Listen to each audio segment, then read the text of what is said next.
এই কিতাব পুরা পৃথিবীর বুকে তালা লাগিয়ে দিয়েছে। পৃথিবীতে ধর্মগ্রন্থগুলো এক লাইনে দাঁড়িয়েছে, যেহেতু সবগুলো ধর্মগ্রন্থ, আমি নাম নাই বললাম। এখন বিজ্ঞানের যুগ, টেকনোলজির যুগ, সায়েন্সের যুগ, যোগাযোগ ব্যবস্থার এক কি বলবো সেটাকে এক অবিশ্বাস্য উন্নতির যুগ।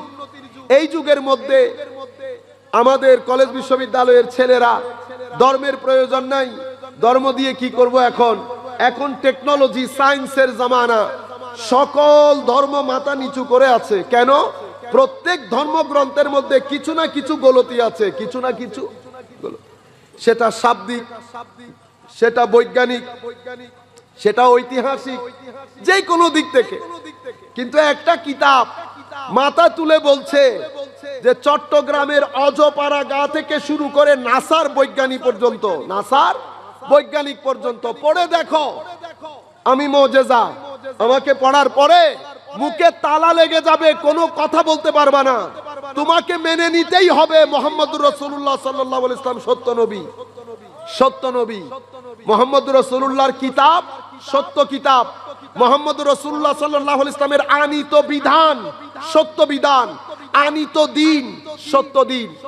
না মেনে আপনি এদিক সেদিক করতে পারবেন না। আপনার হাতে একটা অপশন আছে, আমি মানবো না, এটা আপনার ভিন্ন জিনিস, এটা আপনার বিষয়। কিন্তু আমি বলছি, মানুষ জ্ঞান বুদ্ধি দিয়ে আপনি যখন একটা জিনিসের সত্যতা যাচাই করেন, তো আপনি বিভিন্ন অ্যাঙ্গেল থেকে সেটাকে স্টাডি করেন।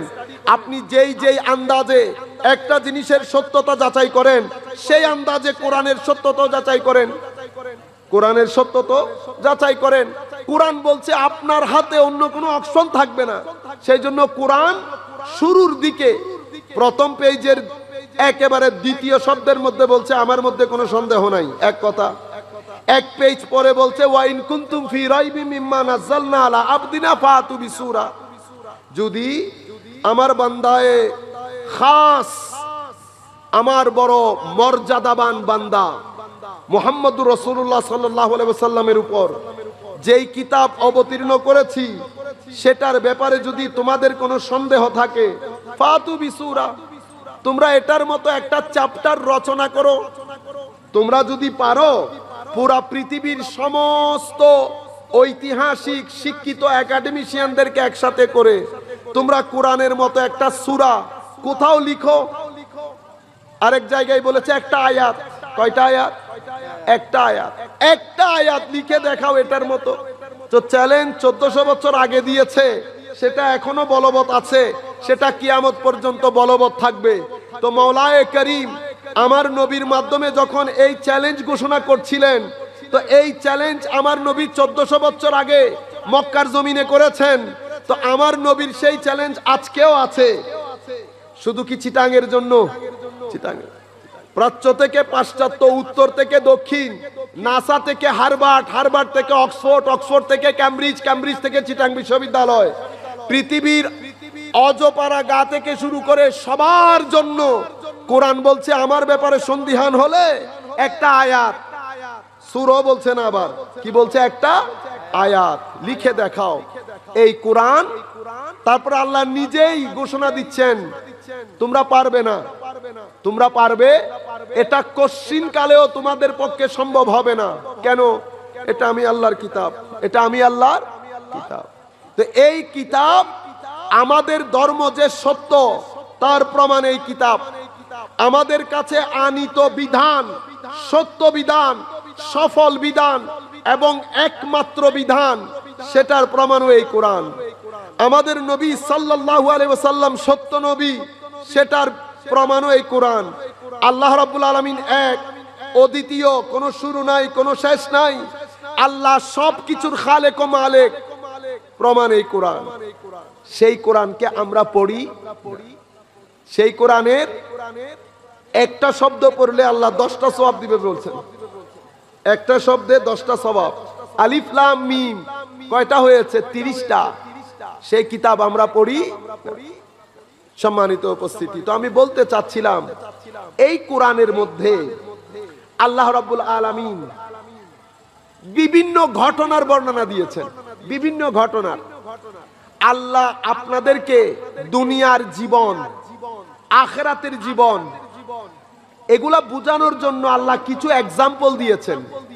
সেই এক্সাম্পল গুলা মাঝে মধ্যে পানির এক্সাম্পল দিয়েছেন, মাঝে মধ্যে আল্লাহ আগুনের এক্সাম্পল দিয়েছেন। তো একটাকে বলে মাই, একটাকে বলে নারী। নারী মানি নার, আগুন। তো আগুনের এক্সাম্পল দিয়েছেন, পানির এক্সাম্পল দিয়েছেন। যেমন হায়াতে জিন্দেগি এটা কি? হাই ভাইরা, এটা একটা ধোঁকা, এটা একটা জিন্দেগি, একটা ধোঁকার নাম। এটা এই আছে এই নাই, এই আছে এই। এখন আপনার কাছে মনে হচ্ছে অনেক দারুণ, অনেক সুন্দর। আমরা কি বলি? ধোঁকাবাজ, ধোঁকাবাজ। কেন? 2 মিনিট আগে আমার কাছে এসে কি সুন্দর সুন্দর কথা বলে গেছে, ঠিক না? তো সবচেয়ে বড় ধোঁকাবাজ কিন্তু জিন্দেগি। এই আপনার সাথে আছে, রাত্রিবেলা সবার সাথে খেয়ে দে হাসি মজাক করে শুতে গেছেন, সকালে উঠতে পেরেছেন? পারেন না। যেই জিন্দেগি সবার সামনে আপনার কত হাস্যোজ্জ্বল মুখ, কিন্তু যখন ঘুমাতে গিয়েছেন আমরা আর উঠতে পারি না। সবচেয়ে বড় ধোঁকা এটা একটা বিষয়। আর সেকেন্ডের মধ্যে খতম হয়ে যায়।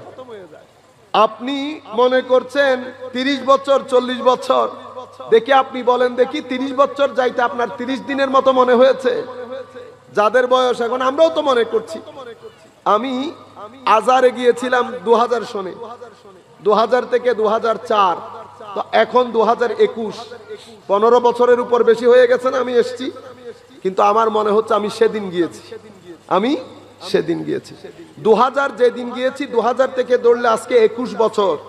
আমি এখনো ঘর থেকে বের হওয়া থেকে শুরু করে স্টেশন যাওয়া পর্যন্ত পুরা সিনারি আমার গতকালের মনে হচ্ছে। এত বড় ধোঁকা এবং এত কুইক চলে যায়, এত কুইক চলে যায়।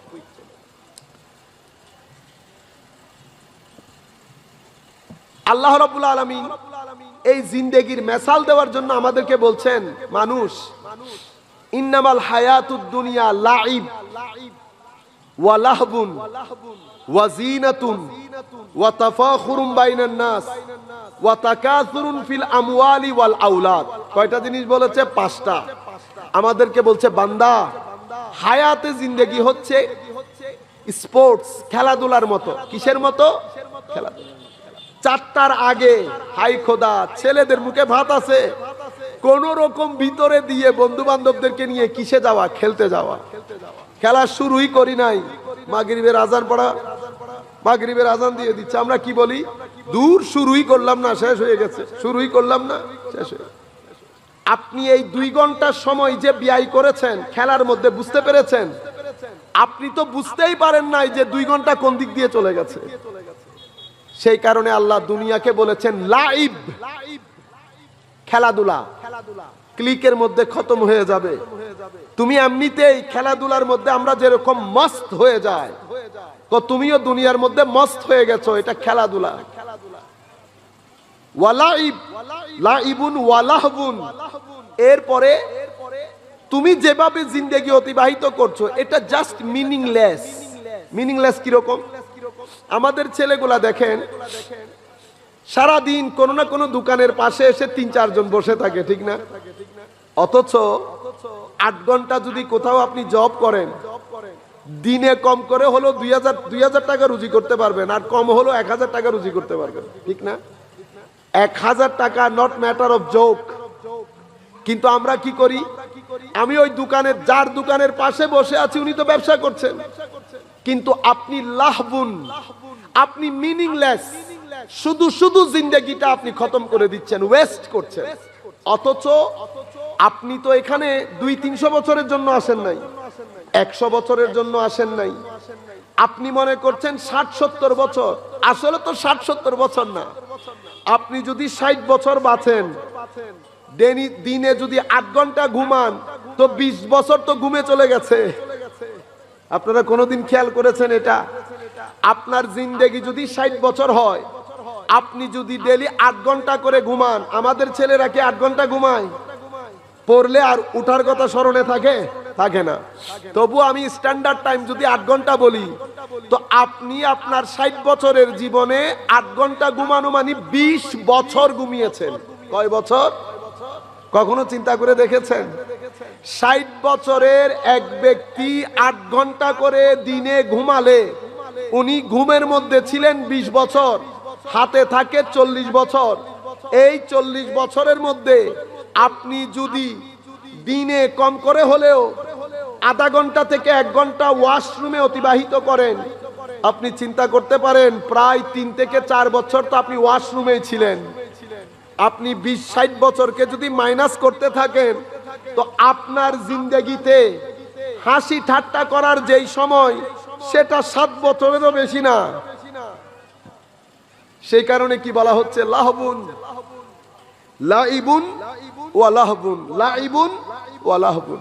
আপনারা আজকে বাসায় গিয়ে হিসাব করে দেখিয়েন তো, সেই 60 বছরের জীবনে 8 ঘন্টার ঘুমে 20 বছর ঘুমিয়েছেন, আর আমার আল্লাহ বলেছেন আপনাকে পাঞ্জে গানা ইবাদত সহ পুরা 60 বছরের জীবনে মাত্র 1.5 বছর আল্লাহর জন্য দিতে।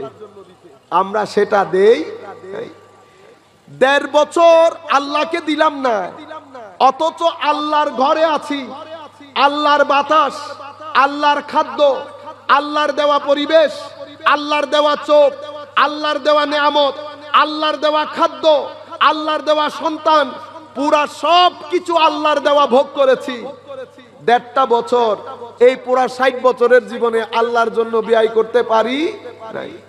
এরপরে আমরা যদি কামনা করি আল্লাহ আমাকে ক্ষমা করে দেন বা দিবেন, আপনারা চাইতেই পারেন, আমরা সবাই চাইতে পারি আল্লাহ আমাদেরকে, আমরা বিশ্বাস করি আল্লাহ আমাদেরকে ক্ষমা করবেন, কিন্তু আমাদের চাওয়াটা জুলুম হয়ে যাবে না? জুলুম হয়ে যাবে না? আপনার ছেলে 20 বছর ঘুমে থাকলো, 20 বছরের মধ্যে 1 বছর যদি আপনার খেদমতে থাকতে না পারে, আপনি রাজি হবেন? চিন্তা করে দেখেছেন আমরা কি করছি? সেই কারণে দুনিয়ার জিন্দেগিকে আল্লাহ বলেছেন লাইবুন ওয়া লাহবুন। আজকে আপনারা আপনাদের সন্তানদেরকে নিয়ে বসবেন, তাদের জিন্দেগির মকসদ তুলে ধরবেন, কি উদ্দেশ্যে আমরা দুনিয়াতে এসেছি। আমরা মুসলমানের সন্তান, আমাদেরকে 2 ধরনের প্রোগ্রাম দেওয়া হয়েছে। এক ধরনের প্রোগ্রাম প্র্যাকটিস করার জন্য, আর এক ধরনের প্রোগ্রাম প্রচার করার জন্য। আমাদেরকে আল্লাহ দুনিয়ার জন্য বানান নাই, আখিরাতের জন্য বানিয়েছেন। সেই কারণে মুসলমানের ঘরে জন্মগ্রহণ করেছেন। সকালে উঠলাম, রাতে শুইতে গেলাম, মাঝখানের জিন্দেগি, ছেলে সন্তান, জিন্দেগির মকসদ কোনো কিছুই আমার ভিতরে থাকলো না, কোনো ফিলিংসই থাকলো না। তো আপনার, আমার আর আমাদের জীবজন্তুর মধ্যে কোনো ফারাক হলো? অথচ আল্লাহ বলছেন বান্দা বড় মোহব্বত করে তোমাদেরকে বানিয়েছি আমার ইবাদত করার জন্য, আমাকে চিনার জন্য, আমাকে জানার জন্য। আমরা ঘরে বসে ছেলেদের সাথে কত কিছু আলোচনা করি, কিন্তু আমার ছেলে 7 বছর বয়সে যখন পদার্পণ করেছে, আমি আমার ছেলের সাথে বসে তাকে আগে জিন্দেগির মকসদ শিখাতে হবে, আমরা এই পৃথিবীতে কেন এসেছি। আজকে আপনারা এই কাজটা করবেন।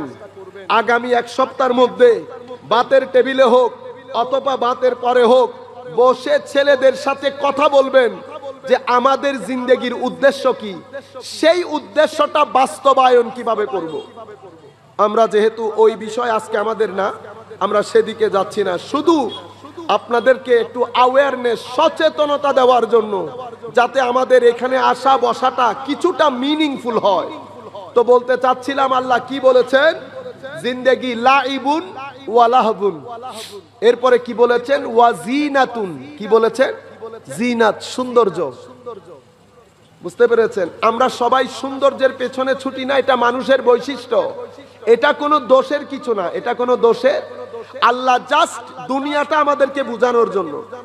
এর বলে কি বলেছেন, ওয়া তাফাখুরুম বাইনাকুম, তোমাদের পরস্পরের অহংকার, পরস্পরের, কারো মধ্যে এলম বেশি, অহংকার, কারো মধ্যে কেউ বড় চেয়ারে বসে, অহংকার, কারো মধ্যে টাকা পয়সা বেশি, অহংকার, গাড়ি একটু সুন্দর, অহংকার। বের হতে পারছেন? পারছেন না। সবাই আমি বুঝতে পারছি না যে আমাকে যে আল্লাহ গাড়িতে বসিয়েছেন, এটা আমি বসি নাই, আমাকে বসানো হয়েছে। আমাকে জবাব দিতে হবে, আমাকে জবাব দিতে হবে।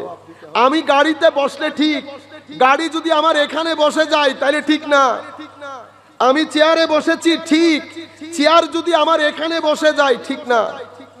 সেই কারণে আমরা সবাই, বিশেষ করে আলেম ওলামারা, আমাদের মধ্যে অহংকার বেশি। কি বেশি? অহংকার বেশি। আমরা কোথাও বসলে অন্য কোনো আলেম আসলে টাইট হয়ে থাকি। কি হয়ে থাকি? টাইট না। টাইট হয়ে থাকবেন কেন? রিল্যাক্স থাকবেন, ওয়েলকামিং হবেন, স্মাইলি ফেস থাকবে আপনার মুখে, হাসি থাকবে। এটা রাসূল পাকের সুন্নত। মুখ গুমরা করে থাকা, টাইট হয়ে থাকা, এটার মানে আমার কলবের বর্তনের মধ্যে হিংসা বাসা বেঁধেছে। হিংসা বের হয়ে গেলে মুখ দিয়ে হাসি বের হয়। আমার নবী বলেছেন, কুল্লু মারুফিন সাদাকা ওয়া ইন্না মিনাল মারুফ আন তালকি আখাকা বিওয়াজহিন তালাক। প্রত্যেক ভালো কাজ সৎকার সওয়াব। ইভেন আপনি মুসলমান ভাইয়ের সাথে দেখে যে একটা হাসি দিয়েছেন, এটার মাধ্যমেও আল্লাহ আপনার আমলনামার মধ্যে সৎকার সওয়াব লিখে। কেন জানেন? কেন? এটা যে কত বড় নিয়ামত, এটা আপনারা আজকে বুঝবেন না, আরো 5-10 বছর গেলে বুঝবেন। পশ্চিমা বিশ্ব ভালো করে বুঝতে পারতেছে এটা কত ইম্পর্টেন্ট।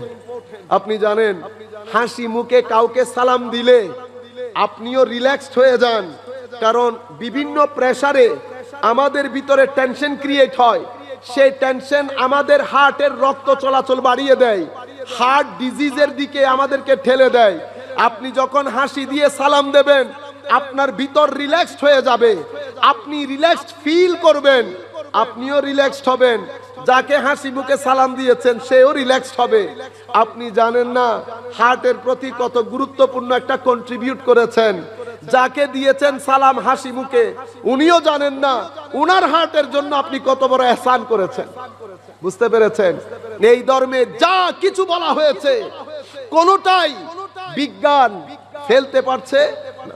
প্রত্যেকটা কথার পেছনে একটা যুক্তি, একটা জ্ঞান, একটা হিকমত আল্লাহ রাব্বুল আলামিন রাসূল করিমের মারিফত ঢুকিয়ে দিয়েছেন। সেই জন্য কাউকে দেখলে যেখানেই দেখেন টাইট হয়ে থাকিয়েন না। টাইট হয়ে থাকলে কি হবে জানেন? আপনার হার্টের উপর নিজে নিজে প্রেসার দিয়ে এটাকে দুর্বল করে ফেলছেন। কেন? এমনিতে সারা দিন আমাদের উল্টা সিধা খাওয়া দাওয়ার কারণে, এই হোটেলের খাওয়া, বাইরের খাওয়া, তেলের ঠিক নাই, তারপরে আপনার আরো জিনিসপত্র যা দেয় সেগুলার ঠিক নাই। এমনিতেই আমাদের 50 বছরের পরে হার্ট দুর্বল হয়ে যায়। উল্টা যদি প্রেসার নেন, টেনশন নেন, হার্ট জায়গার মধ্যে থাকবে না। সেই কারণে কাউকে দেখলে হাসি মুখে স্মাইলি ফেসে ওয়েলকাম করবেন। আপনারা বুঝতে পেরেছেন? যাই হোক, এরপরে বলেছেন ওয়াতাকাসুরুন ফিল আমওয়ালি ওয়াল আওলাদ। অতঃপর জিন্দেগি কি? জিন্দেগি হচ্ছে মাল, দৌলত, সন্তান সন্ততি, যার যা খুশি বাড়ানোর জন্য শুধু প্রতিযোগিতা। কি যোগিতা? প্রতিযোগিতা। সলাতুনিয়া, এখানে বুঝে মশার ওষুধ দিয়েছেন, মশার ওষুধ। আমার নাক বন্ধ হয়ে যাচ্ছে। সলাতুনিয়া সালামুনিয়া হাবিবাল্লাহ আলাইকুম। এগুলা বলে আমার আল্লাহ বলছেন কামাসালি গাইসিন। এই যে হায়াতে জিন্দেগি তোমাদেরকে তুলে ধরলাম, বান্দা তোমাদের জিন্দেগি খেলাধুলা, তোমাদের জিন্দেগি খেলাধুলা, সৌন্দর্য, অহংকার, টাকা, সন্তানের পেছনে দৌড়ানি, এই তাবৎ জিনিসগুলা কিসের মতো? কামাসালি গাইসিন, বৃষ্টির পানির মতো। কিরকম? বৃষ্টির পানি জমিনে পড়ে, জমিনে যখন পড়ে ফলমূল ফুটে না, শাক হয়েছে, ধান হয়েছে, কৃষক মহাখুশি, কৃষক মহাখুশি। এখন এসেছে জমিনের পার থেকে, মাত্র এসে ঘরে ঢুকেছে, হাই খোদা, আনন্দে সয় না। কি দারুণ সবুজ, একেবারে সপ্তাহ বাদে কেটে বাজারে বিক্রি করতে পারবে। আমার আল্লাহ বলছেন কামাসালি গাইসিন আজাবাল কুফারা নাবাতুহু।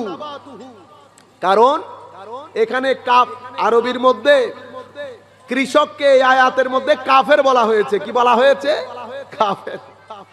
আরবি বড় সেনসিটিভ, আরবি বড় সেনসিটিভ। এখানে আপনি পুরা কোরআন থেকে শব্দগুলা নিয়ে যদি এক জায়গায় না রাখেন, একটা জানলে কোন একটা শব্দের একটা অর্থ জেনে আপনি ফাইনাল ডিসিশনে আসতে পারবেন না। এখানে কৃষককে কাফের বলা হয়েছে কেন? কাফের মানি কুফ, কাফারা কুফ, কুফর মানি গোপন করা। কি করা? গোপন করা। তো কৃষক কি গোপন করে? বীজ জমিনের ভিতর ঢুকিয়ে দিয়ে বীজকে গোপন করে। সেই কারণে আরবির মধ্যে কৃষককে কাফের বলে। তো আমার আল্লাহ বলছেন আজাবাল কুফারা নাবাতুহু, তিনি যখন তার জমি দেখলেন, ভেজিটেবলের জমি, উনি অবাক বিস্ময়ে তাকিয়ে আছেন, কত দারুণ। ঘরে আসতে পারে নাই, উপর থেকে আল্লাহ ঢালা শুরু করেছেন, ঢালা শুরু করেছেন। ঢালছে তো ঢালছে 2 দিনের বৃষ্টিতে। আছে কিছু? আছে? আচ্ছা, এই মাত্র এসেছেন, সবুজে সবুজ, হঠাৎ করে একটা অগ্নি বাতাস আসলো। অগ্নি বাতাস জ্বালিয়ে ছারখার করে দিয়ে চলে গেছে। সেকেন্ডের মধ্যে আপনি এই মাত্র ঘরে এসেছেন, আবার গিয়ে দেখছেন আল্লাহ রাব্বুল আলামিন বলছেন আজাবাল কুফারা নাবাতুহু সুম্মা ইয়াহিজ ফাতারাহু মুসফাররা সুম্মা ইয়াকুনু হুতামা। আয় হায়, এই মাত্র সবুজ দেখে এসেছে, অতঃপর ধান কেটে ফেলার পরে নাড়া থাকে না, নাড়াগুলা দেখতে হলুদ হয়ে যায় না? তো বলে যে এই মাত্র ক্ষেতি দেখে এসেছে, এক অগ্নি বাতাস ওই ক্ষেতের উপর দিয়ে গেছে, মাইলের পর মাইল ক্ষেত জ্বালিয়ে পুড়িয়ে হলুদ করে একেবারে কি করে দিয়েছে? পিষে দিয়েছে, রাগ করে দিয়েছে। কয় সেকেন্ড লেগেছে? 1 সেকেন্ডও লাগে নাই। আমার আল্লাহ বলছেন বান্দা, জিন্দেগি এই 1 সেকেন্ডের মতো। এই মুহূর্তে সুজলা সুফলা শস্য শ্যামলা। মানুষ বলবে আমি এই মাত্র কথা বলে এসেছি। মানুষ বলবে কেন? আমরা তো 2 জন এই মাত্র চা খেয়েছি। কেউ বলবে আমি ঘরে ঢুকতে দেখেছি। কেউ বলবে এটা আমার সাথে বলতে বলতে ঢুকেছে। সবাই বলতে থাকবে সুজলা সুফলা। এরকম সুটাম দেহের মানুষ ঘরের মধ্যে গিয়ে দুনিয়া তার আছে। আমার আল্লাহ এই আন্দাজে দুনিয়ার জিন্দেগি আপনাদেরকে বুঝিয়েছে, দুনিয়ার জিন্দেগি আপনাদেরকে বুঝিয়েছেন। লন্ডনের মধ্যে অনুষ্ঠান ছিল, প্রোগ্রাম। চাচার ভাতিজা একসাথে বের হয়েছে, আমরা বের হয়েছি। হায় হায় হায়, ভাতিজা বলছে আমি চিকেন ফ্রাই খাবো। কি খাবো? Chicken fry. এই দোকান থেকে খাবো না, এই দোকান থেকে খাবো। ওর মামা বলছে দোকান এটা ভালো, সে বলছে না আমি এখান থেকে খাবো। তখন প্রায় 12টা 1টা বাজে। চিকেন ফ্রাই কিনে দিয়েছে, খেয়েছে। আমি আমার শহরে চলে এসেছি। আমি ঘুম থেকে উঠতে পারি নাই, তার মৃত্যু সংবাদ এসেছে। আমি ঘুম থেকে ফোনের পর ফোন, আমি মোবাইল খুলে দেখি অসংখ্যবার ফোন। আমি বুঝতে পেরেছি যে বড় বিপদ না হলে এতবার ফোন দিত। আমি ভয়ে আর ফোন দিতে পারছি না। আমার পুরা গা কাঁপছে যে আমি অনেক মানুষকে চিন্তা করছি গেলে কে যেতে পারে। আমার দিল দেমাগের মধ্যেও ছিল না। 16 বছরের ছেলে, 14 থেকে 16 বছরের ছেলে ঘুম থেকে উঠবে না, এটা আমার দিল দেমাগের মধ্যেও ছিল না। আপনি দেখেন, পরে ফোন দিয়ে জানতে পারলাম সে ঘুম থেকে আর উঠে। এখন 14 বছরের ছেলে, আমার আল্লাহ কি বলেছেন? সুজলা সুফলা শস্য শ্যামলা, সবুজে সবুজ। কৃষক দেখার পরে কৃষকের খুশির কোনো অন্ত নাই। ঘরে আসতে পারে নাই, সামান্য একটা লু হাওয়া, গরম হাওয়া, মাইলকে মাইল সবজি, মাইলকে মাইল ক্ষেত জ্বালিয়ে পুড়িয়ে রাগ করে দিয়ে চলে গেছে। আমার আল্লাহ বলছেন বান্দা, তোমার জিন্দেগি ওই সুজলা সুমলা শস্য শ্যামলা ক্ষেতের ন্যায়। তুমি যেটাকে অনেক দিনের মনে করছো সেটা অনেক দিনের নয়। এরপর আল্লাহ কি বলছেন? ওয়াফিল আখিরাতি আযাবুন শাদীদ ওয়া মাগফিরাতুম মিনাল্লাহ। আখিরাতে আল্লাহ 2টি জিনিস রেখেছেন, একটা আল্লাহ রাব্বুল আলামিনের ক্ষমা, আর একটা আযাবে শাদীদ, কঠোর এবং কঠিন আযাব। ওয়া ফিল আখিরাতি আযাবুন শাদীদ ওয়া মাগফিরাতুম মিনাল্লাহি ওয়া রিদওয়ান, আল্লাহর মাগফিরাত এবং আল্লাহর সন্তুষ্টি। এদিকে আযাবে শাদীদ, কঠোর আযাব। ওয়া মাল হায়াতুদ দুনিয়া ইল্লা মাতাউল গুরুর। আমার আল্লাহ বলছেন, বান্দা, হায়াতে দুনিয়া 2 দিনের অহংকারের জায়গা। আমার মনে হয় সচেতন হওয়ার সময় এসেছে। আমরা আজকে বাসায় গিয়ে এই জিনিসগুলা রিথিং করি, নিজেদেরকে রিফ্রেশ করি। তো বলতে চাচ্ছি, কোরআন এই ধরনের করে অনেক ঘটনার বর্ণনা দিয়েছেন। কোরআন অনেক ঘটনা বলেছেন, পৃথিবীর কোনো ঐতিহাসিক বলতে পারে নাই। আমাদের ইতিহাসের ঘটনা যখন আমরা বলি, তো আমরা প্রি হিস্টোরিক বলি। কি বলি? প্রি হিস্টোরিক, মানে ইতিহাস রেকর্ড হওয়ার আগের ঘটনা। পৃথিবীর কেউ বলতে পারবে না। কোরআন বলছে, কিসের ঘটনা জানতে চাও? প্রথম মানবের সৃষ্টি। তো আমি ডিটেইলসে বলেছি, আল্লাহ প্রথম মানুষের সৃষ্টি কিভাবে করেছেন, কোন জায়গা থেকে শুরু করেছেন, কি আন্দাজে শুরু করেছেন, সেখানে কিসের কিসের ব্যবহার করেছেন, কখন প্রথম মানুষ অস্তিত্বে আসলো, অস্তিত্বে আসার পরে কি হয়েছে। আল্লাহ আদম আলাইহিস সালামের সৃষ্টির কথা কোরআনের 1-2 জায়গায় না, অসংখ্য জায়গায় বর্ণনা দিয়েছেন। পৃথিবীর সমস্ত ঐতিহাসিক এবং ইতিহাসের গ্রন্থ চুপ। কোরআন বলছে আমার মধ্যে আছে। তোমার কাছে হিস্টোরি রেকর্ডের আগের কথা, ওই রেকর্ড যেটা তুমি করতে পারো নাই, সেটা আমার মধ্যে আছে। কোরআন এই ধরনের ঘটনার বর্ণনা সূরা কাহাফের মধ্যে পড়েন নাই আপনারা? সূরা কাহাফ কোরআনে পাকের মধ্যে ইয়াজুজ মাজুজের ঘটনা, আসহাবে কাহাফের ঘটনা, হযরত মূসা আলাইহিস সালামের গায়ের গাভীর ঘটনা, সব মূসা আলাইহিস সালাম এবং হযরত খাদিরের ঘটনা, ফেরাউনের ঘটনা, সমস্ত ঘটনার বর্ণনা আল্লাহ কোরআনে পাকের মধ্যে দিয়েছেন। দিতে দিতে আল্লাহ রাব্বুল আলামিন হযরত লুকমান হাকিমের কথা বর্ণনা দিয়েছেন। তো লুকমান হাকিম কি করেছেন? তো লুকমান হাকিম ওনার সন্তানকে কিছু ওয়াজ করেছেন। কি করেছেন? ওয়াজ। লুকমান হাকিম উনি আফ্রিকান ছিলেন। কি ছিলেন? আফ্রিকান, কালো নিগ্রো কাকজনের দাস ছিলেন। হায় হায়, আল্লাহ রাব্বুল আলামিন উনি কিছু ইবাদত রিয়াজত করতেন। কি কি করতেন? উনি সুবহানাল্লাহ নিজের চোখকে সব সময় নিচে রাখতেন, কোন হারাম জিনিসের দিকে তাকাতেন না। অতঃপর উনি নিজের জবানকে সংবরণ করতেন, মিথ্যা বলা, গালিগালাজ করা এগুলা করতেন না। অতঃপর উনি কি করতেন? উনি খাওয়া দাওয়ার ক্ষেত্রে হারাম হলে কখনো ভক্ষণ করতেন না, হারাম জিনিস থেকে বেঁচে থাকতেন। এর পরবর্তীতে উনি ওনার স্ত্রী ছাড়া অন্য সকলের প্রতি সম্মান প্রদর্শন করতেন। আপনারা বুঝতে পারছেন আমি কি বলতে চাচ্ছি? এর পরবর্তীতে মিথ্যা বলতেন না। এর পরবর্তীতে ওয়াদা খেলাফ করতেন না। এর পরবর্তীতে মেহমানকে সম্মান করতেন।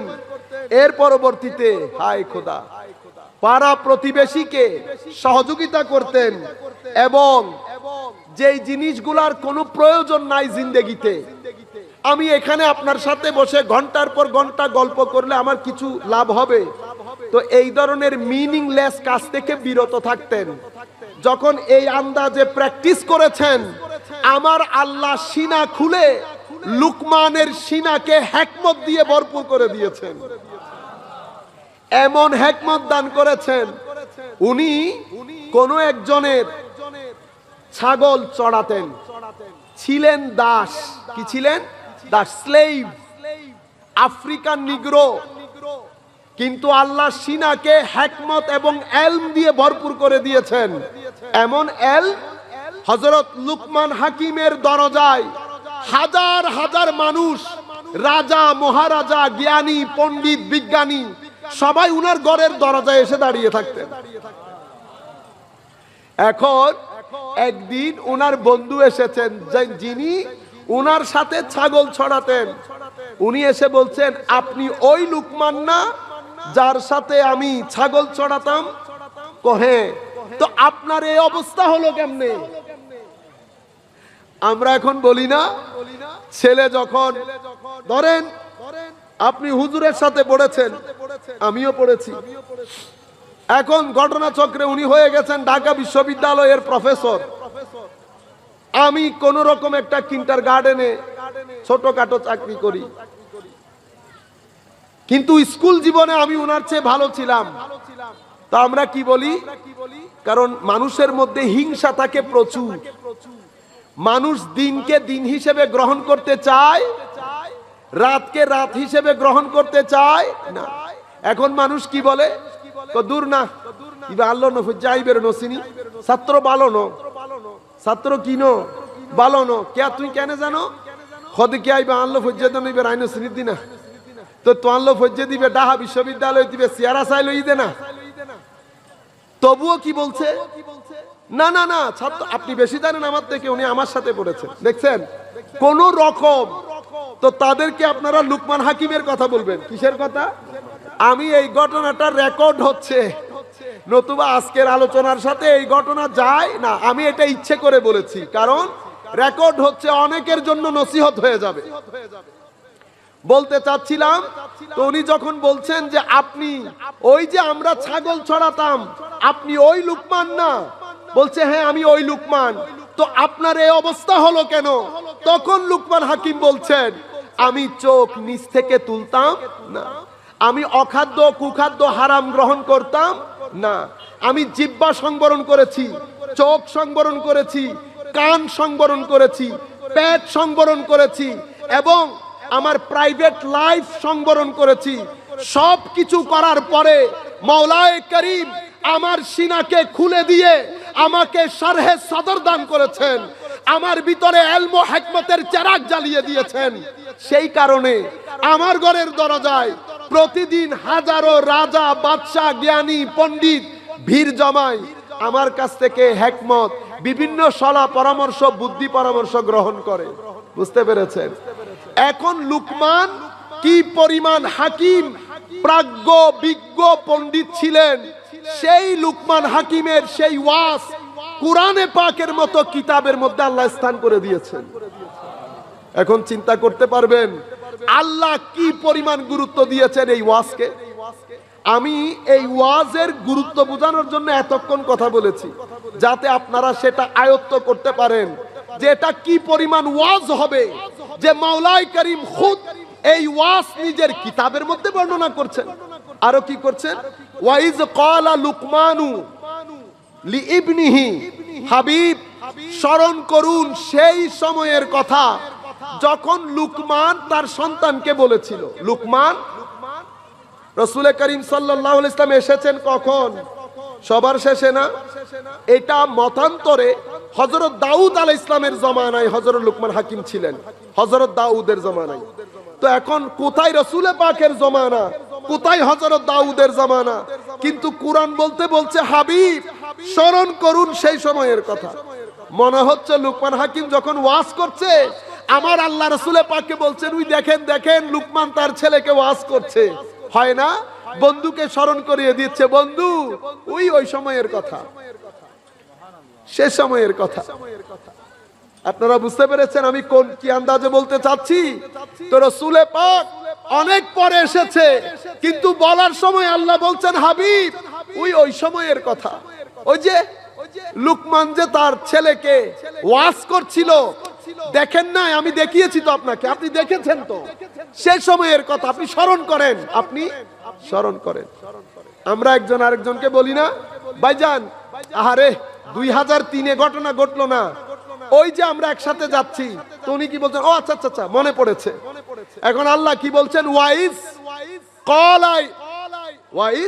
ক্বালা লুকমানু লিইবনিহি, হাবিব স্মরণ করুন সেই সময়ের কথা যখন লুকমান তার সন্তানকে ওয়াজ করছিলেন। ওয়া হুয়া ইয়াইজুহু, ওয়াজ করছেন। কি বলেছেন? ইয়া বুনাইয়া, আমার সন্তান, লা তুশরিক বিল্লাহ। প্রথম ওয়াজ, খবরদার আল্লাহর সাথে কাউকে শরীক করিও কথাগুলো অনেক সহজ, কিন্তু অনেক কঠিন বিষয়। আমি যখন ইবাদত করি অথবা আমি যখন আসছি, আপনারা কেউ তাকবীর দিচ্ছেন, কেউ দাঁড়াচ্ছেন, আপনারা যখন কাজগুলা করেন, আপনারা আগে পেছনে মোটরসাইকেল দিয়ে আনেন, আমি এগুলা পছন্দ করি না, আমি বারবার আপনাদেরকে নিষেধ করি। কারণ হচ্ছে আপনারা তো মহব্বত করে করছেন, কিন্তু সেটা নেওয়ার যেই তাকওয়া পরহেজগারি ওইটা আমাদের মধ্যে নাই। আমাদের কত মানুষের ইবাদত আপনারা নষ্ট করে দেন, আপনারা জানেন। কারণ এই জিনিসগুলা অল্প বয়সে যখন আপনারা এই আন্দাজে সম্মান করবেন, এইভাবে আপনারা স্কট দিয়ে নিয়ে আসবেন, তো ভিতরে অহংকার তৈরি হয়। কি তৈরি হয়? অহংকার। ভিতরে রিয়ার সৃষ্টি হয়। এই রিয়া, এটাকে হাদিসে পাকের মধ্যে আমার নবী গোপন শিরিক বলেছেন। কি শিরিক? গোপন শিরক। কেন? রিয়া মানি মানুষ দুই জায়গা থেকে প্রশংসা পায়। আমরা ইংরেজিতে একটা শব্দ ব্যবহার করি, অ্যাপ্রিশিয়েট। মানুষও অ্যাপ্রিশিয়েট করে, আল্লাহও অ্যাপ্রিশিয়েট করে। মানুষও প্রশংসা করে, আল্লাহ প্রশংসা করে। মানুষ, আমি যদি মানুষের প্রশংসা কামনা করি, তো আমি গোপনে আল্লাহর সাথে আপনার প্রশংসা শরীক করলাম, আমি আল্লাহর সাথে আপনাকেও শরীক করে নিলাম। এটাকে শিরকুস সারায়ের বলে। কি বলে? গোপন শিরক। গোপন শিরক। কি করলাম? আল্লাহর সন্তুষ্টির সাথে আপনার সন্তুষ্টি, আল্লাহর ভালো লাগার সাথে আপনার ভালো লাগাকে আমি শরীক করে নিলাম। সেই কারণে এক অন্তরে দুইটা রেজামন্দি একসাথে হয়ে গেছে, শিরিক হয়েছে না? শিরিক মানে কি হওয়া? অংশীদার হওয়া। তো ভিতরে জায়গা করার দরকার ছিল আল্লাহর, কিন্তু আমি করে ফেলেছি কয়টা? দুইটা।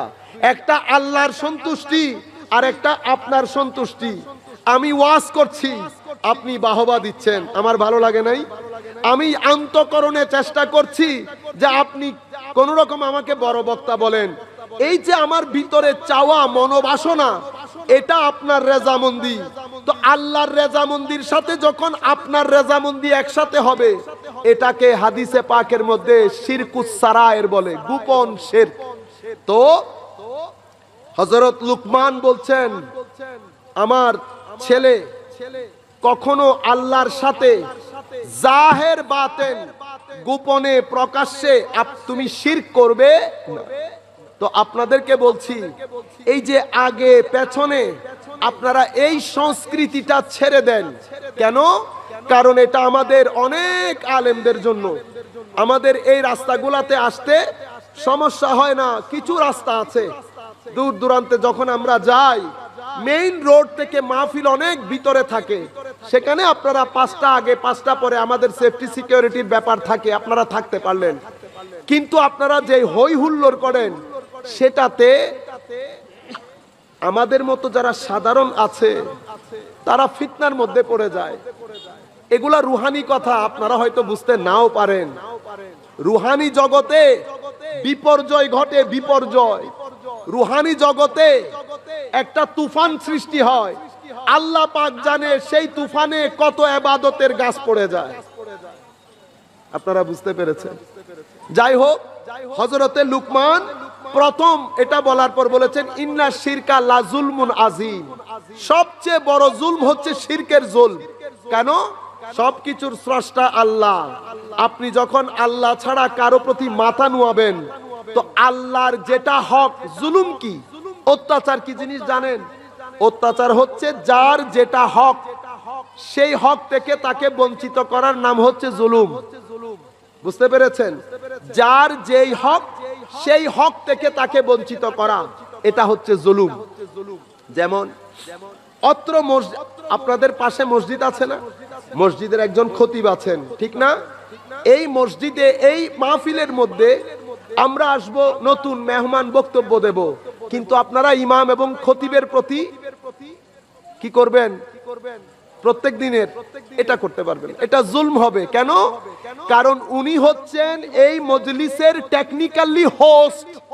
আমি হচ্ছি গেস্ট, আমি গেস্ট। গেস্ট কথা বলতে পারে হোস্ট মাইক দিলে। টিভির মধ্যে আপনারা টক শো দেখেন না? তো যিনি পরিচালনা করেন উনাকে কি বলেন? হোস্ট। যিনি কথা বলেন উনি গেস্ট। হোস্ট দিলে মাইক, গেস্ট কথা বলতে পারে। হোস্ট যদি বলে ওকে, গেস্ট চুপ। বুঝতে পেরেছেন? তো আপনারা ইমাম, মুয়াজ্জিন, খতিব, অনুষ্ঠানের মধ্যমণি, আমি যদি গেস্টকে অতিরিক্ত সম্মান দেখাতে গিয়ে এই তিনজনকে একটু কম করি তাহলে জুলুম হবে। কি হবে? জুলুম। কেন? কারণ যার যেই হক, আমি সেই হক থেকে তাকে কি করলাম? বঞ্চিত করলাম। এরপরে ওয়াসাইনাল ইনসানা বিওয়ালিদাইহি হামালাতহু উম্মুহু ওয়াহনান আলা ওয়াহনিন ওয়া ফিসালুহু ফি আমাইন আনিশকুর লি ওয়া লিওয়ালিদাইকা ইলাইয়াল মাসির। হায় হায় হায়। ইবাদতের কথা বলার পরে হযরত লুকমান সন্তানকে বলছে, কি বলছে? ওয়াসাইনাল ইনসানা বিওয়ালিদাইহি। এখন একটা ওসিয়ত, একটা উপদেশ লুকমান দিয়েছে। লুকমানের উপদেশের সাথে আমার আল্লাহ নিজের আদেশটাও জড়িয়ে দিয়েছে। লুকমান বলেছে কি? শিরক করিও না। শিরকের পরে আমার আল্লাহ নিজ থেকে একটা ওয়াজ নিজে করে দিয়েছেন। সেটা কোনটা? হায় হায়, বড় দারুণ। লুকমান ওয়াজ করেছে আল্লাহর সাথে শরীক করিও না। আল্লাহ এর পরে আল্লাহ ওয়াজ করছেন, অথচ লুকমানের ওয়াজ শেষ হয় নাই, আরো আছে। কিন্তু লুকমানের এই ওয়াজের পরে আল্লাহ বলছেন ওয়াসাইনাল ইনসানা বিওয়ালিদাইহি, আমি মানুষকে শক্তভাবে হুকুম দিয়েছি তাদের পিতামাতার ব্যাপারে। দেখছেন, লুকমান বলেছে আল্লাহর সাথে শরীক করিও না। আল্লাহর সাথে শরীক করা বড় জুলুম। তো লুকমানের উপদেশ শেষ হয় নাই, কিন্তু আসতেছে আরো। মাঝখানে আল্লাহ আল্লাহর আদেশ, আল্লাহর ওয়াজ ঢুকিয়ে দিয়েছেন। কি? হে মানুষ, আমি মা বাবার ব্যাপারে তোমাদেরকে বড় জোর হুকুম জানাচ্ছি। কেন? কারণ হামালাতহু উম্মুহু ওয়াহনান আলা ওয়াহনিন, তোমাদের মারা তোমাদেরকে তোমাদের জন্য কষ্টের পর কষ্ট স্বীকার করেছেন। গর্ভধারণ কষ্টের, অতঃপর প্রসব কষ্টের, অতঃপর দুগ্ধপান কষ্টের, অতঃপর লালন পালন কষ্টের। এই যে কষ্ট, এই কষ্টগুলো নিদারুণ। আপনি বাবা হওয়ার পরে কাছ থেকে যদি না দেখেন আপনি বুঝতে পারবেন না মারা কি করে গেছেন, মারা কি করে গেছেন। তো আমার আল্লাহ বলছেন, লুকমান একটু দাঁড়াও, আমারটা তো বলেছো ঠিক আছে, এবার আমি একটু ওয়াজ করি, আমার বান্দাদেরকে মা বাবার আদব শিখাই, মা বাবার আদব শিখাই। এরপরে বলেছে কষ্টের পর কষ্ট স্বীকার করেছে, লালন পালনে 2 বছর সময় নিয়েছে। আনিশকুর লি ওয়া লিওয়ালিদাইক, তারা যেন আমার শুকরিয়া আদায় করে এবং তাদের পিতামাতার শুকরিয়া আদায় করে। ইলাইয়াল মাসির, ফেরত কিন্তু আমার দিকে আসতে হবে। মা বাবার সাথে উল্টা পাল্টা হলে ফেরত তো আমার কাছে আসবা। তো আমি কত দানে কত চাউল হয় সেটা ভালো করে বুঝাবো, ভালো করে বুঝাবো। বুঝতে পেরেছেন? অতঃপর ওয়াইন জাহাদাকা আলা আন তুশরিকা বিমা লাইসা লাকা বিহি ইলম ফালা তুতিউহুমা ওয়া সাহিবহুমা ফিদ দুনিয়া মারুফা। তারা যদি তোমাদেরকে তোমাদের কোন ধর্মীয় ব্যাপারে নাক গলায় অথবা ধর্মের বিষয়ে ইন্টারফেয়ার করে, কালামে পাকের তিলাওয়াত, ধর্ম থেকে, নামাজ দোয়া থেকে বিরত রাখতে চায়, তাদের কথা শুনবা না।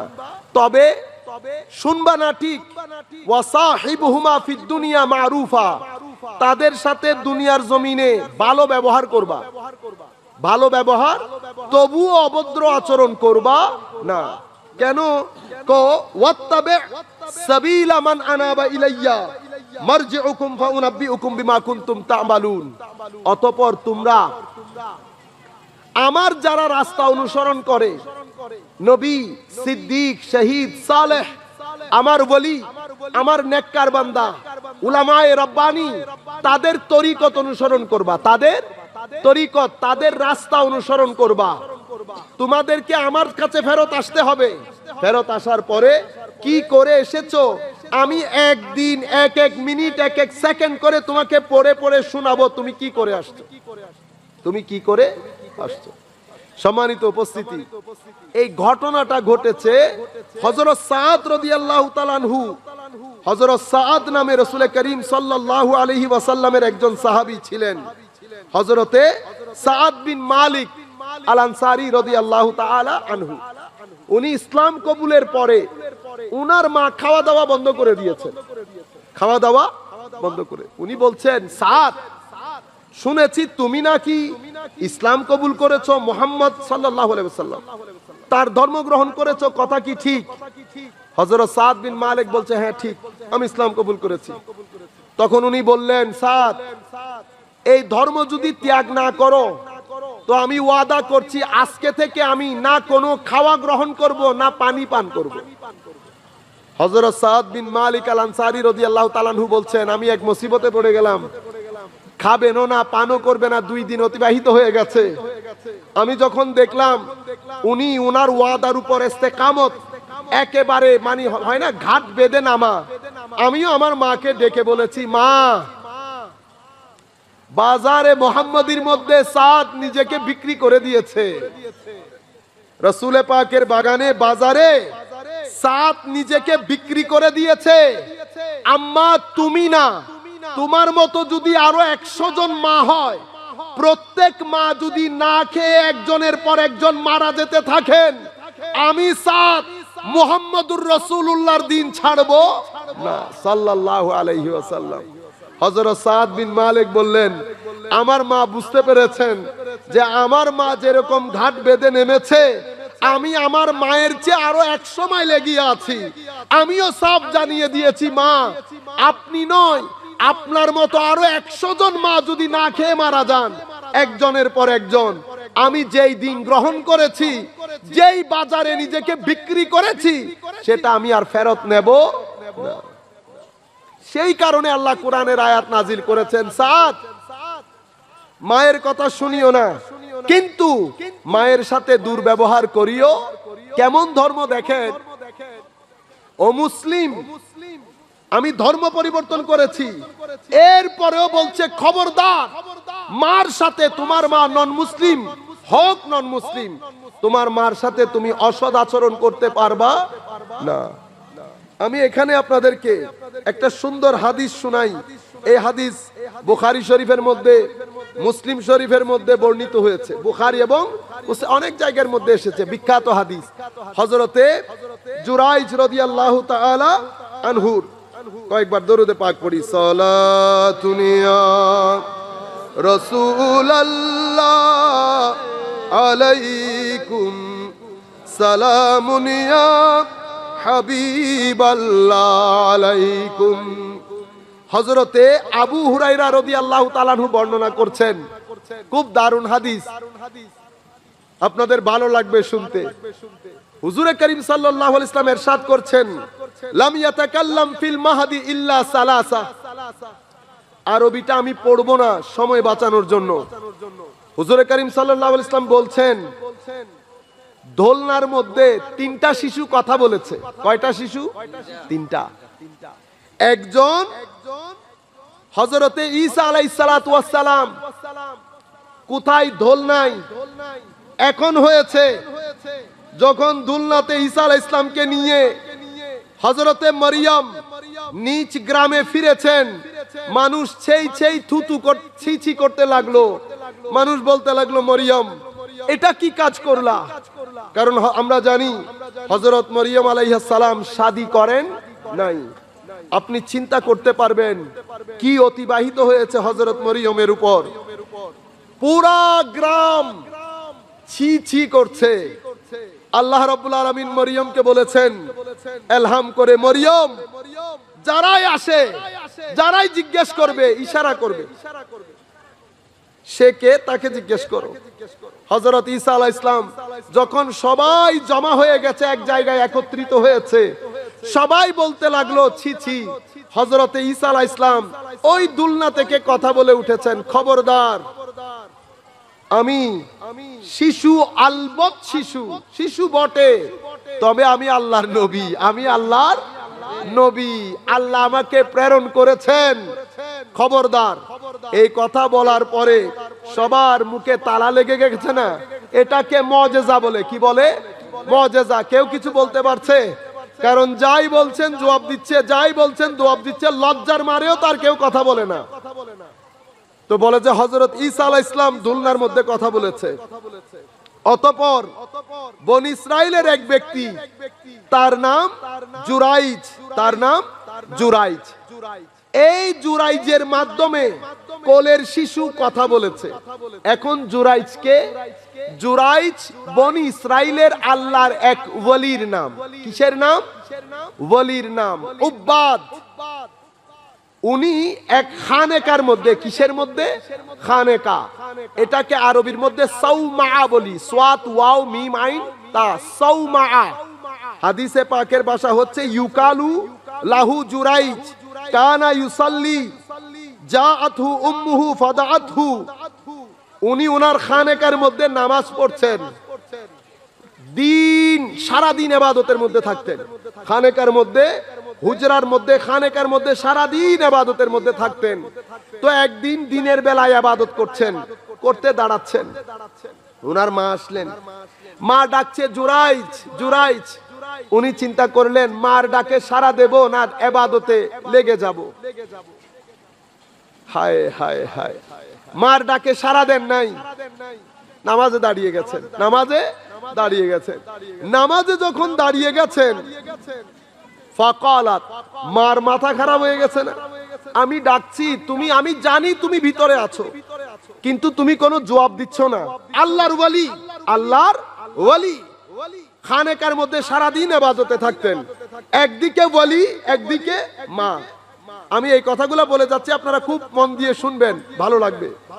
অতঃপর ফাকালাত, রেগে গেছে না? রেগে যাওয়ার পর বললেন, হায় হায়, আল্লাহুম্মা লা তুমিতহু হাত্তা তুরিয়াহু উজুহাল মুমেসা।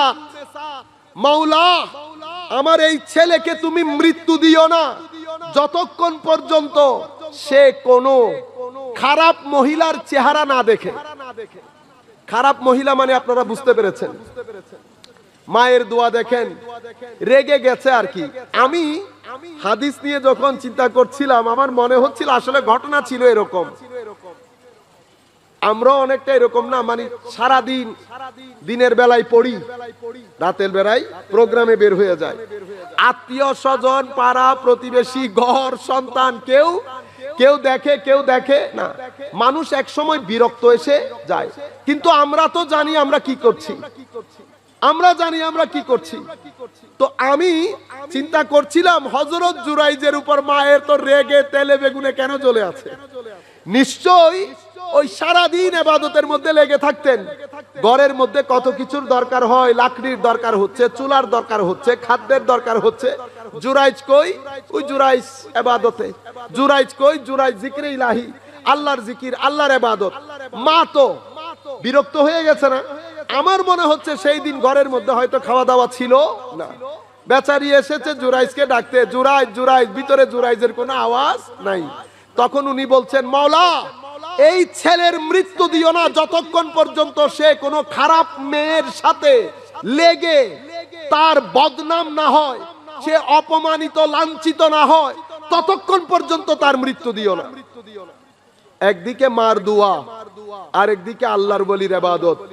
আল্লাহ দুটাই রক্ষা করেছেন, দুইটাই রক্ষা করেছেন। কিভাবে করেছেন দেখেন। এখন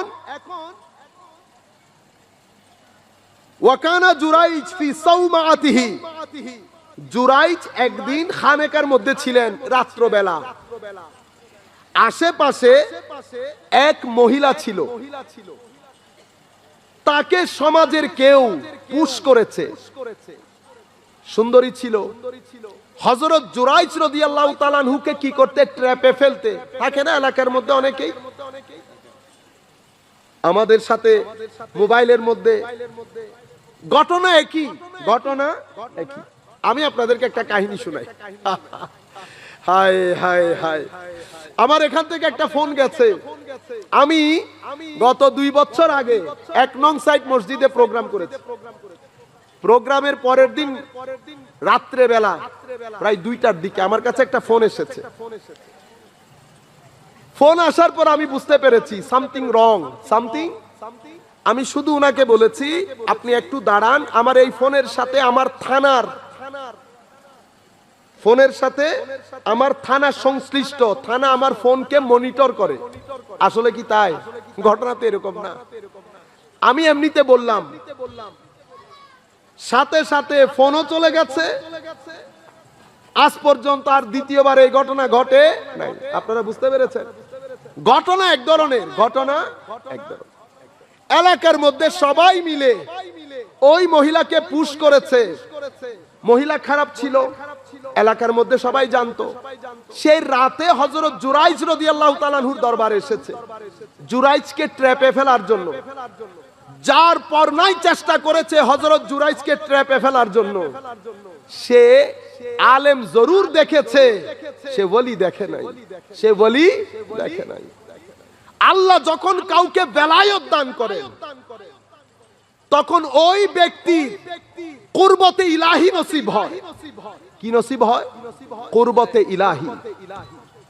সন্তানের পিঠের উপর বাবা থাকলে সন্তান যেমন ইদার উদার করতে পারে না, তো কোন ব্যক্তির যখন কুরবতে ইলাহি নসিব হয়, আল্লাহর নৈকট্য নসিব হয়, সেই আল্লাহকে সেভাবে ফিল করে, দেখে যেভাবে আপনার পিঠের উপর আপনার বাবা দাঁড়িয়ে থাকলে আপনি দেখেন। এখন বাবার সামনে যেরকম উল্টা সিধা কাজ করা যায় না, আল্লাহর সামনেও যায় না। তো কুরবত নসিব হওয়ার কারণে ওই মহিলা বুঝে নাই, সে মাওলানা মনে করেছে হযরত জুরাইজকে। অনেক চেষ্টা করার পর সকালের দিকে ত্যক্ত বিরক্ত হয়ে সে পাশে আরো একটা ছেলে হযরত জুরাইজ রাদিয়াল্লাহু তাআলা আনহুর খেদমতের মধ্যে হয়তো ছিল, উনি পাশে এক ব্যক্তির ছাগল ছড়াতেন, অনেক ছাগল হযরত জুরাইজের হয় না খেদমতের মধ্যে থাকতেন। সে ওই ব্যক্তির সাথে সংসর্গে এসেছে। আসার পরে অনেক দিন হয়ে গেছে না, গর্ভবতী, অতঃপর সন্তান প্রসব। এখন সন্তান যখন প্রসব করেছে, সেই সন্তান নিয়ে খানেকার মধ্যে এসেছে। পুরা এলাকার মানুষ তার সাথে। মানুষ কোনো কিছু জিজ্ঞেস করার আগে খানেকা ভেঙে দিয়েছে। প্রথমে কি করেছেন? নষ্ট করেন নাই। আল্লাহ তুলানোর আগে একটু নিচে নামিয়েছেন, কারণ অনেক উপরে তুলতে হবে। তো মনে রাখবেন, আমরা যখন করি পিছনে আনি না, পিছনে এনে তারপর দেই, অনেক দূরে যায় না। তো আগে উপরে উঠার আগে 2 স্টেপ পিছনে আসে। তো আমার আল্লাহ প্রথমে মায়ের দোয়া কবুল করেছেন। মা বলেছিল, মাওলা, কোন খারাপ মহিলার সংসর্গে এসে লাঞ্ছিত অপমানিত হওয়া ছাড়া আমার এই সন্তানকে মৃত্যু দিও না। আল্লাহ বছরের মধ্যে দোয়া কবুল করে সন্তান প্রসব থেকে শুরু করে 1 বছরের বেশি লেগেছে না, বছরের মধ্যে দোয়া কবুল করেছে। খানেকা ভেঙে দিয়েছে। জুরাইজ রাদিয়াল্লাহু তাআলা আনহুর উপর মার পড়েছে। অতঃপর হযরত জুরাইজ রাদিয়াল্লাহু তাআলা আনহু, এরপরে হযরতে জুরাইজ রাদিয়াল্লাহু তাআলা আনহু কি করলেন? ফাতাওয়াদ্দা ওয়া সাল্লা সুম্মা আতাল গোলাম। এত কিছুর পরে উনি ওযু করলেন। ওযু করার পরে 2 রাকাত নফল পড়লেন। নফল পড়ার পরে ওই ছেলের কাছে আসলেন। হে ছেলে, তুমি বলো তোমার বাবা কে? তুমি বলো তোমার বাবা কে? এখন ওই ছেলে বলছে, যখন বলেছে তুমি বলো তোমার বাবা কে, কলো মান আবুকে ইয়া গুলাম, তোমার বাবা কে? কলা আর রাঈ, কে? ওই ছাগল চড়াতো যে, সেই হচ্ছে আমার বাবা। যিনি ছাগল চড়াতেন, আপনার খানেকায় আপনার খেদমত করতেন। আমার বাবা তো আপনি না, আমার বাবা তো উনি। এখন এই কথা বলার পরে এটাকে কারামত বলে। কি বলে? কারামত। মুজিজা দেখে, কি দেখে? মুজিজা দেখে যেমন মানুষ থ হয়ে যায়, মুখে তালা পড়ে যায়, কেরামত দেখেও মুখে কি পড়ে যায়? তালা পড়ে যায়। এখন মানুষ, দুনিয়া, পুরা জাতি স্তব্ধ। ইয়া রাব্বাল আলামিন, কি করলাম? কার খানেকা ভেঙে দিলাম? এই ব্যক্তির মুখ দিয়ে যদি বদদুয়া বের হয়ে যায়, পুরা জাতি ধ্বংস হয়ে যাবে। সবাই হযরত জুরাইজ রাদিয়াল্লাহু তাআলা আনহুর কাছে আসলেন, আমরা ক্ষমা চাই, আমরা আপনার এই খানেকা, হাদিসে পাকের ভাষা, মুসলিম শরীফের রওয়ায়াত, স্বর্ণ দিয়ে করে দেব। কি দিয়ে? স্বর্ণ দিয়ে করে দেব। উনি বলছেন স্বর্ণ দিয়ে করতে হবে না, আমারটা যেরকম মাটির ছিল আপনারা মাটি দিয়ে করে দেন, আমারটা যেরকম মাটির ছিল আপনারা মাটি দিয়ে করে দেন। এখন আপনারা বুঝতে পেরেছেন হযরতে জুরাইজ রাদিয়াল্লাহু তাআলা আনহুর সম্মান, মাকাম, মর্তবা আল্লাহ বুলন্দ করেছেন। মায়ের দোয়া আল্লাহ ফেরত দেন নাই। ওলির বিরুদ্ধে দোয়া ছিল, মায়ের দোয়া, অথচ আল্লাহর ইবাদত করছে। কিসের ইবাদত? আল্লাহর ইবাদত। কিন্তু মাকে ডিসরিগার্ড করে নফল ইবাদতকে প্রাধান্য দেওয়ার কারণে আমার আল্লাহ একটু নারাজ হয়েছেন না? কিন্তু এই নারাজির মধ্যে একটা রাজি ছিল, এই নারাজির মধ্যে একটা, মানে আমরা বলি না নিম নারাজি, কি নারাজি? নিম নারাজি। আমার ইবাদতের জন্য আমার আল্লাহ কোনটাই ফেলেন নাই, মার দুয়াও কবুল করেছেন। অতঃপর হযরতে জুরাইজ রাদিয়াল্লাহু তাআলা আনহুর মাকামও আল্লাহ বুলন্দ করেছেন। সালাতুনিয়া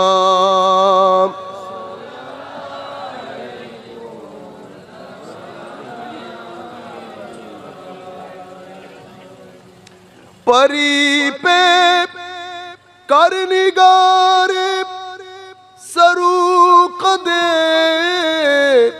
लाला रुख सारे सरापा फते दिल बूद शब जाए के मनबूदम सलातुनिया रसूल अल्लाह अलैकुम সালামুনিয়া হাবিব আল্লাহ আলাইকুম। আমি একেবারে শেষের দিকে আর 2-3 মিনিটের মধ্যে শেষ করে দেব ইনশাআল্লাহ। হযরতে লুকমান হাকিম ওনার সন্তানকে যে 2-3টা কথা বলেছেন, 2-1 মিনিটের মধ্যে আমি সেটা বলে শেষ করে দিচ্ছি। হযরত লুকমান বলছেন, ইয়া বুনাইয়া ইন্নাহা ইন তাকু মিসকালা হাববাতিন মিন খারদালিন ফাতাকুন ফি সাখরাতিন আও ফিস সামাওয়াত আও ফিল আরদ ইয়াতি বিহাল্লাহ ইন্নাল্লাহা লাতীফুন খাবীর। আমার সন্তান, মনে রাখিও তুমি তোমার মাধ্যমে কৃত কাজ, সেটা যদি একটা শস্য দানা পরিমাণ হয়, সেটা যদি সপ্ত জমিনের নিচে থাকে, সেটা যদি পাথরের পর্বতের নিচে পড়ে থাকে, অথবা নবমণ্ডল ভূমণ্ডলের কোথাও কোনো জায়গায় পড়ে থাকে, হে মানুষ, হে আমার ছেলে, মনে রাখবা তোমার কৃত সেই কাজ তুমি যখন আল্লাহর কোর্টে দাঁড়াবে, আল্লাহ সেটা উপস্থিত করবে, আল্লাহ সেটা উপস্থিত করবে। আমার প্রত্যেকটা কাজ মাওলাই করিমের দরবারে সেদিন উপস্থিত হবে। আল্লাহ সম্পর্কে সচেতনতা দেওয়ার জন্য হযরত লুকমান হাকিম ছেলেকে বলছে, তোমার প্রত্যেকটা কাজ, কোনো কাজকেই তুমি মনে করিও না এটা ছোট, সেটা যদি শস্য দানা পরিমাণ হয় এবং সেটা একটা রক তথা একেবারে পাথরের পর্বতের নিচে চাপা পড়ে যায়, সপ্ত জমিনের নিচে ঢুকে যায়, নবমণ্ডল ভূমণ্ডলের কোথাও লুকায়িত থাকে, কাল কিয়ামতের ময়দানে আমার আল্লাহ সেটাকে উপস্থিত করাবে। কারণ তিনি সব কিছুর, তিনি অতি সূক্ষ্ম, সব কিছুর খবর রাখেন। অতঃপর ইয়া বুনাইয়া আকিমিস সালাহ ওয়া'মুর বিল মারুফ ওয়ানহা আনিল মুনকার ওয়াসবির আলা মা আসাবাক ইন্না যালিকা মিন আজমিল উমুর। হযরত লুকমান বলছেন, আমার সন্তান, নামাজ কায়েম করবা, নামাজ কায়েম করবা। নামাজ কায়েম বলতে নামাজ পড়ার পরে নামাজের যেই হুকুম আহকাম সেটা ব্যক্তি জীবনের মধ্যে বাস্তবায়িত করবা। সেটা কি? নামাজের উদ্দেশ্য হচ্ছে নামাজ আমি পড়বো অশ্লীল, খারাপ, যা কিছু মন্দ সব কিছু থেকে বেঁচে থাকার জন্য। অতএব শুধু নামাজ পড়লাম, অশ্লীল কাজ, মন্দ, অসামাজিক কাজ করলাম, তাহলে আমার নামাজ পড়া হলো, কায়েম হলো না। নামাজ পড়তে বলে নাই, নামাজকে কায়েম করতে বলেছে। তো কায়েম করতে হলে আমি নামাজ পড়বো অতঃপর অসামাজিক যাবতীয় কার্যকলাপ থেকে বিরত থাকব, তাহলে নামাজ কায়েম হবে। ওয়া'মুর বিল মারুফ, যতদূর সম্ভব মানুষকে ভালো কাজ, সৎ কাজ, সামাজিক কাজ, মানুষের মঙ্গল হয় এমন কাজের প্রতি মানুষকে উদ্বুদ্ধ করবা। খারাপ, অমঙ্গল, অসুন্দর এবং অসামাজিক সমস্ত কাজ থেকে মানুষকে বিরত রাখার চেষ্টা করবা। আর তুমি যখন এই কাজ করবা, কেউ ভালো বলবে, বেশিরভাগ মানুষ তোমাকে গালাগালি করবে, মন্দ বলবে, অত্যাচার করবে, জুলুম করবে, তোমার মুখে তালা দিতে চাইবে। তো তোমাকে কি করতে হবে? তো তোমাকে করতে হবে ওয়াসবির আলা মা আসাবাক। তুমি এই কাজটা করার পর তুমি নিশ্চিত থাকো বিভিন্ন জায়গা থেকে তোমার উপর প্রেসার ক্রিয়েট করা হবে। সেই সময় তুমি সবর এখতিয়ার করবা। কি করবা? ধৈর্য ধারণ করবা। যাবতীয় অত্যাচার, অনাচার, সমস্ত প্রেসারকে সামনে রেখে তুমি ধৈর্য ধারণ করবা। ইন্না যালিকা মিন আজমিল উমুর। মনে রাখবা, এটা নিদারুন এবং অনেক কঠিন ও সম্মানের বিষয়। এন্ড অফ দা ডে এটার রেজাল্ট অনেক দারুণ হয়, এটার রেজাল্ট অনেক দারুণ হয়। অতঃপর বলেছে ওয়ালা তুসাইর খাদ্দাকা লিন্নাস ওয়ালা তামশি ফিল আরদি মারাহা ইন্নাল্লাহা লা ইউহিব্বু কুল্লা মুখতালিন ফখুর। ওয়ালা তুসাইর খাদ্দাকা লিন্নাস, ঘাড় মোটা করে, সিনা খুলে, অহংকার, দাম্ভিকতা দেখিয়ে মানুষের সাথে কথা বলিও না, রাস্তায় চলাফেরা করিও না। কি করতে নিষেধ করেছে? অহংকারী হতে নিষেধ করেছে, দাম্ভিকতা প্রদর্শন করতে নিষেধ করেছে। গা মোটা করে, ঘাড় মোটা করে, শক্তির কারণে, পাওয়ারের কারণে, টাকা পয়সার কারণে এই কাজ করিও না। কেন? কারণ আল্লাহ অহংকারী, দাম্ভিক এই ধরনের মানুষজনকে আল্লাহ পছন্দ করেন না। এতটুকুন তো আপনারা সবাই জানেন। আল্লাহ যখন কাউকে পছন্দ করেন না, কোন দাম্ভিককে আল্লাহ পছন্দ করেন না। তো দাম্ভিক আছে, আল্লাহ পছন্দ না করা সেটা আপনি কিভাবে বুঝবেন? মনে রাখবেন, যখন থেকে আপনি দাম্ভিকতা প্রদর্শন করবেন টাকা, এলম, পাওয়ারের কারণে, আপনার পতনের শুরু হবে। সেটা একদিনও হতে পারে, সেটা এক বছরেও হতে পারে, সেটা এক যুগেও হতে পারে, সেটা 10 যুগেও হতে পারে।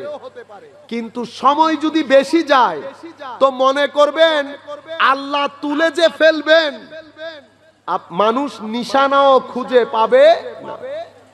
হযরত মুসা আলাইহিস সালামের দোয়া ফেরাউনের বিরুদ্ধে আল্লাহ কবুল করেছেন, কিন্তু দোয়া কবুলের সংগঠন করেছে আল্লাহ 40 বছর পরে। কয় বছর পরে? ফেরাউন কোথায়?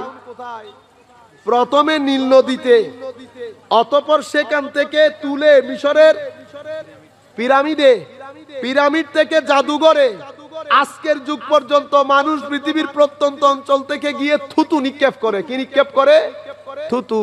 আনা রব্বুকুমুল আ'লা, আমি বড় রব। আমার আল্লাহ বলছেন, সময় দিয়েছেন, আমহিলহুম রুয়াইদা, সময় দিচ্ছি, সময় দিচ্ছি, সময় দিচ্ছি। কাল ক্ষেপণ করছে। মানুষ মনে করছে কাল ক্ষেপণ যেহেতু করেছে বা করছে, আমি বোধহয় সময় পেয়ে গেছি। মনে রাখবেন, এহেন প্রত্যেক কাজ রুয়ে জমিনের মধ্যে সৃষ্টির শুরু থেকে এই পর্যন্ত যত কাজের মধ্যে আল্লাহ সময় নিয়েছেন, প্রত্যেকটা আযাব, প্রত্যেকটা গজবের মধ্যে আল্লাহ একটা মেসাল সৃষ্টি করেছেন। যত জায়গায় আল্লাহ সময় নিয়েছেন, সময় নেওয়া মানে ভুলে যাওয়া না। সময় নেওয়া মানে হচ্ছে গ্রাউন্ড তৈরি করা, এমন ভাবে তুলে নিক্ষেপ করবে পৃথিবী জানবেও না এই ধরনের কোন মানুষ পৃথিবীতে ছিল। 1400 বছর পৃথিবীকে আমরা জ্ঞান, বিজ্ঞান, সভ্যতা শিখিয়েছি। সীমা লঙ্ঘনের পর সীমা লঙ্ঘন করেছি, সীমা লঙ্ঘনের পর সীমা লঙ্ঘন করেছি, দুনিয়াদার হয়েছি, অতি মাত্রায় দুনিয়াদার, লোভী হয়ে গেছি, দাম্ভিক হয়ে গেছি, অহংকারী হয়ে গেছি। আমার আল্লাহ সময় দিতে দিতে দিতে 100-200 বছর না, আমার আল্লাহ সময় দিয়েছে প্রায় 1000 বছর। আপনি নিজেকে শুধরাতে পারেন নাই। তুলে এমন ভাবে নিক্ষেপ করেছে 200 বছরের মধ্যে 42টি মুসলিম দেশ তা বাজেট কুকুরের জন্য আলাদা এজেন্সি। আপনি চিন্তা করতে পারবেন যতটুকুন বাজেট একটা কুকুরের জন্য তারা নির্ধারণ করে মাসে, ততটুকুন টাকা আমরা আমাদের গার্মেন্টসের একজন কর্মীকে দেই না। অথচ এই কাপড়গুলা নিয়ে ওয়েস্টার্ন কান্ট্রির লোক ব্রিটিশ হাউসে গিয়ে সুটেড বুটেড হয়ে বাহাদুরি করে। যাদের ঘাম জড়ানো সকাল বিকালে এই কাজগুলা করে তাদেরকে তারা তাদের একটা কুকুরের জন্য যত টাকা খরচ হয় তার 3 ভাগের 1 ভাগের 3 ভাগও দেয় না।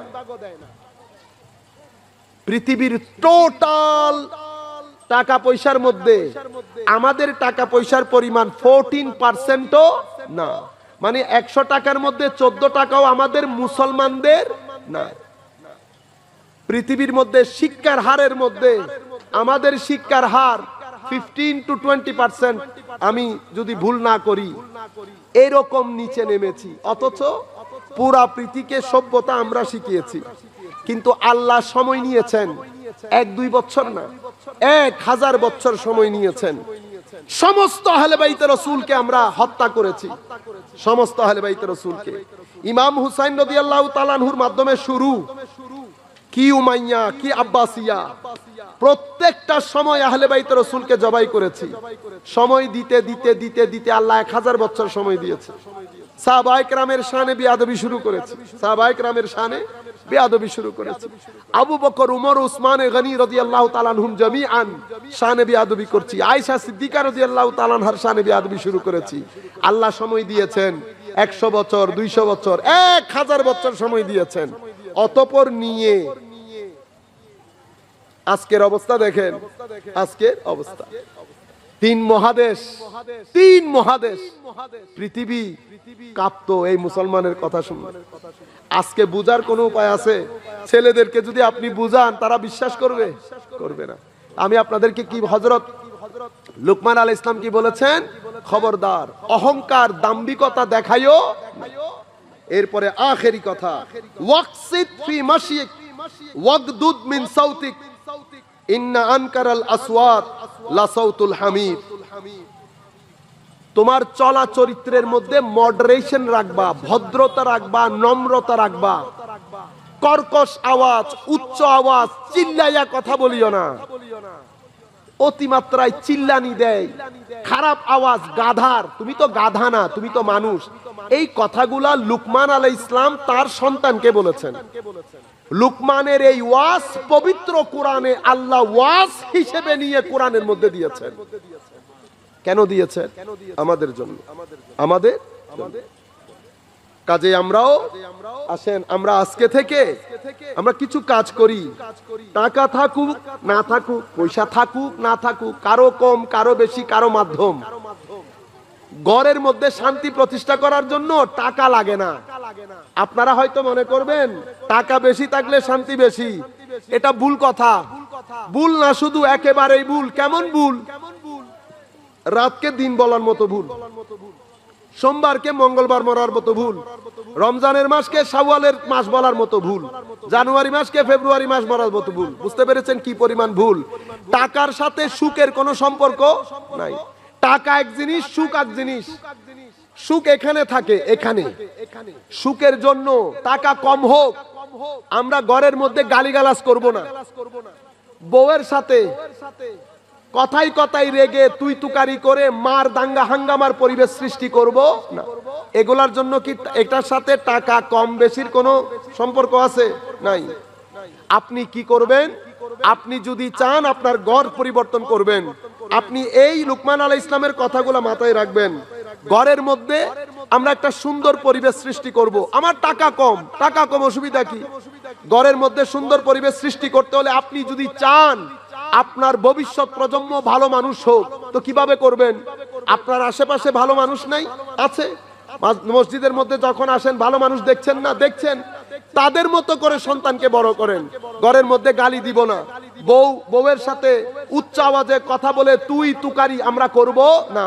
কারণ সন্তান বড় হবে আমাকে দেখে দেখে, স্বামী স্ত্রীর মধ্যে যদি কোনো ভুল বুঝাবুঝি হয় সেটা আমরা কোনো এক জায়গায় গিয়ে শুধরাই নেব, কিন্তু আমরা এখানে তুই তুকারি করলে আপনি গাছ রোপণ করার আগে গাছ কেটে দিয়েছেন। এরপরে আপনি যদি পরে বলেন ছেলে বেয়াদব অবাধ্য কথা শুনে না, হবে না, আপনি গোড়ার মধ্যে খারাপ করে ফেলেছেন। Number one. নাম্বার টু হচ্ছে আপনি আপনার মতো করে টাকা কামাই করে ছেলেদেরকে কোন রকম একটু লেখাপড়া করাতে পারেন কিনা চেষ্টা করবেন। ছেলেদেরকে লেখাপড়া এবং ভদ্রতা এই দুইটা জিনিস শিখাবেন, আপনার ভবিষ্যৎ আপনার কপাল পরিবর্তন হয়ে যাবে। আপনি এই দুইটা জিনিস মাথায় রাখবেন। ভদ্রতা শিখাবেন। কিভাবে শিখাবো ভদ্রতা? ঘরের মধ্যে আমি আমাদের স্বামী স্ত্রীর মধ্যে যদি সম্পর্কটা একটু কুল রাখি তো ঘরের মধ্যে একটা পরিবেশ তৈরি হবে। ছেলে স্কুলে যাবে, স্কুল থেকে আসবে, আমি ঘরের মধ্যে বসে একটু সময় দিলে দরুদ করলাম, জিকির করলাম, ছেলেকে কোরআন শরীফের তিলাওয়াত শিখাইলাম, রসুলে পাকের মোহাব্বত, দরুদে পাক, আহলে বাইতে রসুল, এগুলা যখন ঘরের মধ্যে মাহৌল তৈরি হবে আপনার ঝুপড়ির ঘরের মধ্যে হোয়াইট হাউসের আনন্দ ভোগ করবে। যদি টাকা পয়সা দিয়ে মানুষ শান্তিতে থাকতো তো পশ্চিমা বিশ্বের মানুষ সবচেয়ে বেশি শান্তি হতো না? হ্যাঁ, গাড়ি বাড়ি সব কোনো কিছুর অভাব আছে, সব কিছু আছে, শান্তি নাই, শান্তি নাই। আপনাদেরকে মিডিয়া টিভির মধ্যে বসে যেগুলা বলে মিথ্যা কথা বলে। ওয়েস্টার্ন কান্ট্রির লোক শান্তিতে নাই। আমি তো সেই দেশে থাকি, ঠিক না? তো আমি সেই দেশকে কাছ থেকে দেখতেছি, তো তারা শান্তিতে আছে না অশান্তিতে আছে? শান্তিতে থাকলে কি সুইসাইড করে? সুইসাইড করে। শান্তিতে থাকলে মানুষ কি ডিপ্রেসড হয়? ডিপ্রেসড মানে মানসিক যন্ত্রণা। সরকার কোটি কোটি টাকা খরচ করছে ছেলেদের থেকে ডিপ্রেশন সরানোর জন্য। আমাদের এখানে ডিপ্রেশন আছে। এক ঈদে মিলাদুন নবীর আগে 10 দিন, আপনারা 10 দিন না আরো বেশি, 1 মাস পর্যন্ত লেগেছিলেন ঈদে মিলাদুন নবী হবে। অতঃপর এটার তেজ আরো 2 সপ্তাহ থেকে যাবে, 1.5-2 মাস। আপনারা জানেন এই 2 মাসে ওয়েস্টার্ন কান্ট্রি কম করে হলেও কোটি কোটি ডলার খরচ করে নিজেদের জনগণকে ডিপ্রেশন মুক্ত রাখার জন্য। সেটা আমরা এক ঈদে মিলাদুন নবী দিয়ে করে ফেলেছি। অতঃপর শবে বরাত আসবে না, শবে বরাতে মাহফিল হবে না, আরো 2 মাস টাকা খরচ করা লাগতেছে। আপনারা যারা বেদাত বলছেন, বেদাত 10 বছর অপেক্ষা করেন, বুঝতে পারবেন উম্মতে মুসলিমার উলামায়ে কেরাম এই জিনিসগুলা কেন দিয়েছেন, সেদিন বুঝতে পারবেন। 10টা বছর ওয়েট করেন, 10টা বছর। যখন আপনার এখানে ডিপ্রেশন বেড়ে যাবে, কারণ আপনি ধর্মকে যত সাইড করে দেবেন, ধর্মকে সাইড করে দেবেন, ধর্ম দরকার নাই বলবেন, শিক্ষার সিলেবাস থেকে ধর্ম সংকোচন করবেন, ধর্ম শিক্ষা। আপনি হিন্দুদেরকে হিন্দু ধর্ম শিখাইতে হবে, মুসলমানদেরকে মুসলিম ধর্ম শিখাইতে হবে, খ্রিস্টানদেরকে খ্রিস্টান ধর্ম শিখাইতে হবে। আপনি ধর্মীয় শিক্ষা যদি সংকোচন করেন তো কি হবে জানেন? মানুষ জড় পদার্থের মতো, পাথরের মতো হয়ে যাবে। মানুষ যখন জড় পদার্থের মতো হবে, সবচেয়ে বড় কঠিন পরিস্থিতি যেটা হবে সেটা হচ্ছে মানুষ ডিপ্রেসড হয়ে যাবে, মানসিকভাবে ভেঙে পড়বে। তো মানসিকভাবে ভেঙে পড়লে এত টাকা আপনি খরচ করতে পারবেন না, কোটি কোটি ডলার লাগবে ওষুধ খাওয়ানোর জন্য। আপনাকে মেন্টাল হেলথ ঠিক রাখার জন্য বিভিন্ন প্রোগ্রাম হসপিটালকে গ্রহণ করতে হবে, আপনাকে যাইতে হবে, আপনাকে ওখান থেকে আসতে হবে, কত ধরনের কোর্স ওয়ার্ক করতে হবে। সেগুলো আমরা ঈদে মিলাদুন নবী আসলে এমনিতে 3 দিন 3 মাস তো আমরা রিল্যাক্সই থাকি। ঈদে মিলাদুন নবী শেষ, রবিউল সানি এসেছে, রবিউল সানি, রবিউল আউয়াল, রবিউল সানি, অতঃপর কি রবিউল সানির মাহফিল জামাদিউল সানি পর্যন্ত থাকে, ঠিক না? রজবের মাস আসছে, ওই আমরা আবার মাহফিল শুরু করে দেই শবে বরাতকে কেন্দ্র করে। আবার মেরাজ আছে না? এই তাবৎ প্রোগ্রামগুলা 12 মাসে সরকারের কোটি কোটি টাকা বাঁচিয়ে দেয়, আপনারা জানেন। ডিপ্রেসড হচ্ছি না, সেই কারণে আল্লাহর নিয়ামত প্রাপ্তিতে আল্লাহ কি বলেছেন? খুশি উদযাপন করো। কি বলেছেন? খুশি। এটা এখন বুঝতেছেন না, 10, 15, 20 বছর পরে আপনি বুঝতে পারবেন। আমি অনেক দিন চিন্তা করেছি আল্লাহ এখানে ফালিয়াফরাহু কেন বলেছেন? কেন বলেন নাই নামাজ পড়তে? কেন বলেন নাই রোজা রাখতে? কেন বলেন নাই হজ করতে? কেন বলেছেন খুশি উদযাপন করতে?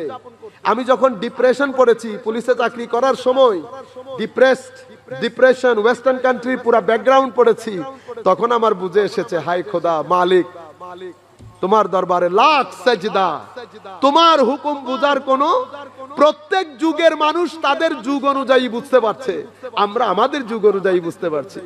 কারণ ফালিয়াফরাহু, বিভিন্ন কিছুর প্রেসার তোমাদের অন্তরে গিয়ে লাগবে, জড়বাদিতা তোমাদেরকে ছেয়ে যাবে, মানুষ ডিপ্রেসড হয়ে যাবে। সেই সময় তোমরা রিল্যাক্সড হওয়ার জন্য তোমাদের একটু আনন্দ দরকার হবে। কি দরকার? এখন সাংস্কৃতিক আনন্দ আছে না, সেখানেও আপনারা নাচ গান করে একদিকে আনন্দিত করেন, কিন্তু চরিত্রকে হুমকির দিকে ঠেলে দেন, ঠিক না? একটা মাত্র আনন্দ, যে আনন্দের মধ্যে কোনো হুমকি নাই, সেটা এই আনন্দ। দরুদে পাক পড়ছি, ঠিক আছে?